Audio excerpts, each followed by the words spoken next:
CP சக்கரவர்த்தி ரஜினியை meet பண்ணிட்டாரு. அதாவது இந்த இந்த கதை பஞ்சாயத்து போயிட்டு இருந்துச்சு. சுந்தர் சி விலகிட்டாரு. அதுக்கப்புறம் ராம்குமார் பாலகிருஷ்ணன் பண்ணுறதா இருந்துச்சு, பார்க்கிங் டைரக்டர்.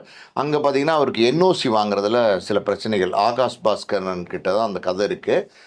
சிம்பு 49 பண்ண வேண்டியது அது ட்ராப் ஆயிடுச்சு. அந்த கதை தான் ரஜினிக்கு சொல்லியிருந்தாரு. ஸோ அந்த கதையில் என்ஓசி வாங்குறதுனால சில பிரச்சனை இருந்ததுனால இம்மீடியட்டாக அந்த படத்தை தொடங்கணும் போது என்ன பண்ணுறது அப்படின்னும் போது மறுபடியும் இயக்குனர்கிட்ட கதை கேட்க ஆரம்பித்தாங்க. அந்த வகையில் பார்த்தீங்கன்னா சிபி சக்கரவர்த்தி ரஜினிக்கு 2022 ஒரு கதை சொல்லியிருந்தாரு. அந்த கதை ரஜினிக்கு பிடிச்சி லைக்காவோட அந்த படம் பண்ணுறதா இருந்துச்சு.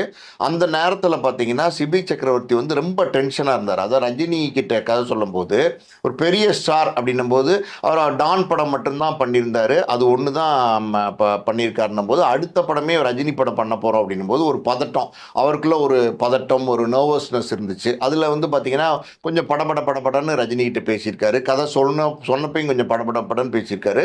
அடுத்தடுத்த மீட்டிங்லேயுமே பார்த்தீங்கன்னா அந்த படபடப்பு அப்படியே தான் இருந்திருக்கு. அப்போ ரஜினி என்ன நினச்சார் அப்படின்னா, கொஞ்சம் ஆட்டிடியூடாக இருப்பாரோ, ஒரு மாதிரி பேசுகிறாரு அப்படிங்கிற மாதிரி தப்பாக நினச்சிட்டார் சிபி சக்கரவர்த்தியை. அதனால் லைக்கா சிபி சக்கரவர்த்தி ரஜினி பண்ண வேண்டிய அந்த ப்ராஜெக்ட் அந்த நேரத்தில் ட்ராப் ஆயிடுச்சு. அந்த டேட்ஸ் லைக்கா கொடுத்தார்ல, அந்த படம் தான் வேட்டையனா வந்துச்சு.